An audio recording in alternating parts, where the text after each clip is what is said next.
2 videos in a day. Yay! Let's change this lip so y'all don't get tired of me. Ooh, she killing them. Storing patterns can be easy if you get them off the floor, girl. You know your patterns on the floor. But we're not gonna judge you. Yes, we are. If you're new here, you know what to do, girl. Subscribe. Like that. If you're part of the family, you here. All right. 4 ways to store patterns. Let's go. My favorite try and true is a storage bag. Do not waste your money and get them at Walmart or Target. Please go to Dollar Tree because you're not using them for food. You're using them to put your patterns in. And if you're using commercial patterns, like sometimes I use, you can take your commercial pattern and put it back in a storage bag, you know, because once you take all of this out and get it all wrinkly, it's hard to get it back in the bag. So I just flatten mine because I know that I'm gonna need the actual pattern and everything that is on the back. So I always flatten it. And if it's really wrinkled, you can get an iron, have it on your dry setting, and get the wrinkles out and flatten it. Tip number 2, if you also make your patterns, you can use a good old handy dandy rabbit. I talked about my love of my life rabbit in my top 10 items for Christmas. And if you didn't get it yet, girl, it's still available. You can get it and it's very inexpensive. This is a plastic version of a rabbit and it's 3/4 of an inch. So I put a hole in my patterns, usually do it at the bottom of your sloper.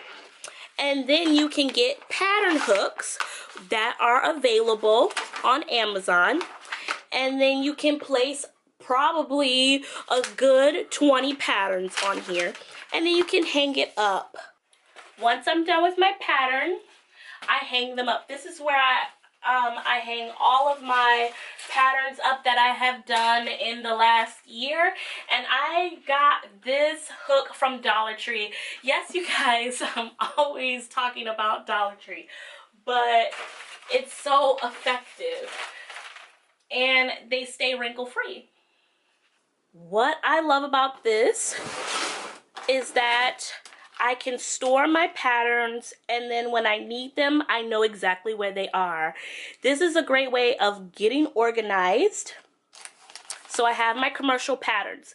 I have a lot of commercial patterns because I used to work at a fabric store that gave them away for free. Shh, don't tell anybody. If you're one of my oldie but goodie subscribers, you know, because I used to give them away for free by the boatload. I might do that one day, but yeah, girl, I was giving them away because I got so many and you guys were lucky. But fast forward 6 years later, I still have a lot of them and I still use them from time to time, but I had to find a way to organize them. So I have so many and I had to put them in genres. So this is intimates and swimwear and miscellaneous bottoms and tops. I've had this crate since the 80s. Yes, I am telling my age, but you can find these crates still at like Walmart or even like Target. And what I used was some heavyweight craft paper, sketching paper, and I used them as dividers so I can keep them all organized.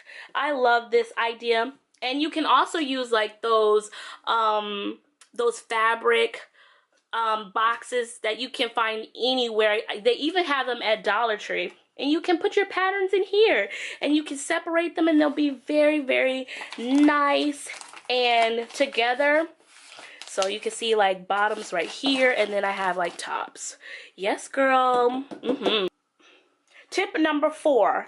I used this technique when I was in college in fashion school, and I didn't have a rabbit. I don't even think they were making them, but you can always roll your your patterns together. Thinking of fabric right now.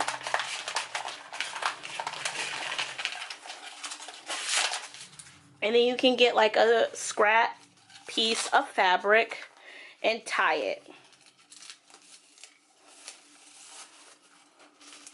Now, one reason I don't like this technique as much, but it's effective, is that, you know, you have to earn it out. You know, sometimes we get a little lazy, but what I love about this technique is that if you have like a scrap piece of fabric, you can write on here what the pattern is, so you won't have, if you have so many of these, you don't have to unravel all of them to find out what it is. But this is effective if you're in fashion school. I know a lot of you guys out there have like a lot of patterns that you take back and forth from home to school, so you need something that is a little bit more compact, but this works just as well as the others. Storing patterns can be easy once you learn how to do it. I hope your studio is less chaotic and less cluttered. Yeah, I doubt it. We're all seamstresses here and fashion hobbyists. But I'll see you guys in another video. Please like, comment, and subscribe, girl.